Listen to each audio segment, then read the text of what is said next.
अल्लाहु ला इलाहा इल्ला हुवल हय्युल क़य्यूम ला तअख़ुज़ुहु सिनतुन वला नौम लहू मा फ़िस समावाति व मा फ़िल अर्ज़ि मन ज़ल्लज़ी यशफ़अु इन्दहु इल्ला बिइज़्निहि यअलमु मा बैन अयदीहिम व मा ख़ल्फ़हुम व ला युहीतून बिशैइन मिन इल्मिहि इल्ला बिमा शाअ वसिअ कुर्सियुहु अस्समावाति वल अर्ज़ वला यऊदुहु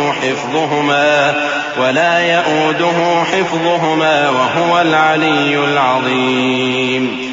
अल्लाह वो माबूद बरहक है कि उसके सिवा कोई इबादत के लायक नहीं, जिंदा है, सबको थामने वाला, उसे न ऊंघ आती है न नींद। जो कुछ आसमानों में और जो कुछ जमीन में है सब उसी का है। कौन है कि उसकी इजाजत के बगैर उससे किसी की सिफारिश कर सके? जो कुछ लोगों के रूबरू हो रहा है और जो कुछ उनके पीछे हो चुका है उसे सब मालूम है, और लोग उसकी मालूमात में से किसी चीज पर दस्तरस हासिल नहीं कर सकते। हां, जिस कदर वो चाहता है उसी कदर मालूम करा देता है। उसकी बादशाही और इल्म आसमान और जमीन सब पर हावी है, और उसे उनकी हिफाजत कुछ भी दुश्वार नहीं। वो बड़ा आली रुतबा है, जलीलुल कद्र है।